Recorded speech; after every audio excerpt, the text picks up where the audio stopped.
नमस्कार, मैं हूं अभिषेक त्यागी। गौतम गंभीर तो टीम इंडिया के कोच बन गए हैं। ये तो लगभग तय है कि अब गौतम गंभीर टीम इंडिया के कोच होंगे। लेकिन गौतम गंभीर के कोच बनते ही बीसीसीआई ने अपने तेवर दिखाने शुरू कर दिए हैं।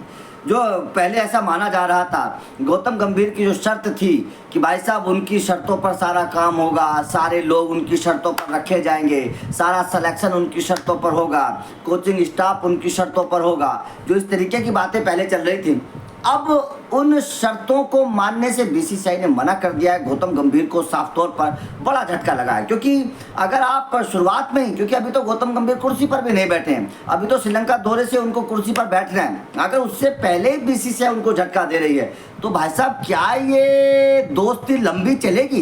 ये बहुत बड़ा सवाल है। अब झटका क्या दिया है बीसीसीआई ने, ये भी जानना बेहद जरूरी है। दरअसल हुआ क्या है कि गौतम गंभीर गेंदबाजी कोच के तौर पर पहले तो विनय कुमार को लेना चाहते थे, लेकिन विनय कुमार के लिए बीसीसीआई ने मना कर दिया कि भाई साहब हम विनय कुमार के पक्ष में नहीं है, हम विनय कुमार को नहीं लेंगे, विनय कुमार जो है वो कोचिंग लायक नहीं है। ये बीसीसीआई ने साफ तौर पर मना कर दिया। बीसीसीआई ने ऑप्शन भी दिया कि जहीर खान को ले लो, बालाजी को ले लो, लेकिन गौतम गंभीर शायद इन दोनों के पक्ष में नहीं है। अब जो दूसरा नाम दिया गौतम गंभीर ने, वो दिया मुरली मोलकर का। मुरली मोलकर आप लोगों को पता होगा, लखनऊ में गौतम गंभीर के साथ थे, लखनऊ में कोचिंग कर चुका। हालांकि गेंदबाज अच्छे हैं, मुरली मोलकर हर कोई जानता है, साउथ अफ्रीका के गेंदबाज रहे हैं, बड़े अच्छे गेंदबाज रहे थे, विकेट टेकर गेंदबाज है मुरली मोलकर। लेकिन यहाँ पर बीसीसीआई का एक पेच आ गया। बीसीसीआई ने एक शर्त रख दी मुरली मोलकर के लिए कि भाई साहब हम तो सारे खिलाड़ी जो कोचिंग स्टाफ के होंगे वो भारतीय रखेंगे, सारा कोचिंग स्टाफ भारतीय होगा। बीसीसीआई ने तो शर्त रख दी है, तो यहाँ पर गौतम गंभीर की जो शर्त थी वो पीछे रह गई। गौतम गंभीर की शर्तों को मानने से मना कर दिया।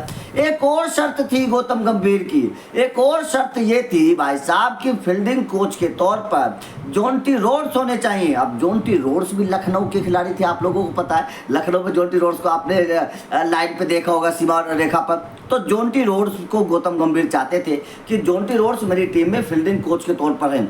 अब अगर देखा जाए गंभीर के इस फैसले को तो बिल्कुल ठीक है, क्योंकि जोंटी रोड्स दुनिया के सबसे बेहतर फील्डर्स में से एक है। जोंटी रोड्स अगर टीम इंडिया के साथ होंगे तो जाहिर तौर पर टीम इंडिया को फायदा होगा। भाई साहब जोंटी रोड्स जैसा फील्डर अगर आपको सिखाएगा कि फील्डिंग के गुण, तो भाई साहब फील्डिंग तो गजब की होगी, ये तो सीधी सी बात है। जोंटी रोड्स में तो कोई कमी नहीं है, ना ही क्रिकेट फैंस इस बात को मना करेंगे कि जोंटी रोड्स गलत है। लेकिन बीसीसीआई कह रही है कि नहीं नहीं नहीं, जोंटी रोड्स नहीं होगा, क्योंकि सारा कोचिंग स्टाफ जो होगा भारतीय होगा। अब यहाँ पर जो है मामला अटका हुआ है कि क्या वास्तव में बीसीसीआई भारतीय खिलाड़ियों को रखने के चक्कर में कहीं टीम इंडिया का नुकसान तो नहीं कर रही है? क्योंकि जोंटी रोड्स को लेने से तो कोई भी मना नहीं करेगा।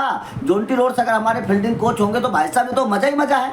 जोंटी रोड्स जैसे खिलाड़ी को क्यों मना कर रही है बीसीसीआई? मुझे तो बात समझ में नहीं आ रही है। तो कहीं गौतम गंभीर की शर्त को ना मानने के लिए बीसीसीआई ने कोई नई बात तो नहीं शुरू कर दी है कि भाई साहब गंभीर की शर्तों को नहीं मानना है, चाहे बेशक कुछ भी हो जाए?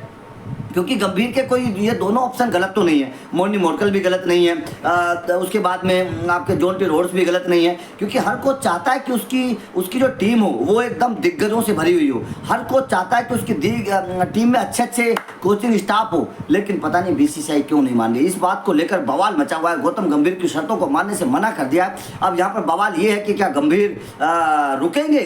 क्या ज़्यादा दिनों तक गंभीर टीम इंडिया के कोच के पद पर टिकेंगे? क्योंकि अगर उनकी शर्तों को माना ही नहीं जाएगा, उनकी बातों को सुना ही नहीं जाएगा, तो भैया गंभीर रुकने वाले नहीं है, सीधी सी बात है। गंभीर नहीं रुकेंगे, गंभीर तो भाग जाएंगे। तो आपका इस खबर पर क्या कहना? क्या आपको लगता है कि वास्तव में गंभीर की शर्त ना मानकर बीसीसीआई गलती कर रही है? और आपके हिसाब से क्या वास्तव में जोंटी रोड्स और मुरली मोलकर गलत ऑप्शन है? ये भी कमेंट करके बताइएगा। और अगर ये नहीं तो फिर कौन, ये भी बताइएगा। वीडियो अच्छी लगी तो लाइक और शेयर जरूर करिएगा, चैनल को सब्सक्राइब करिएगा, क्योंकि अपडेट मिलते रहेंगे। Thank you very much.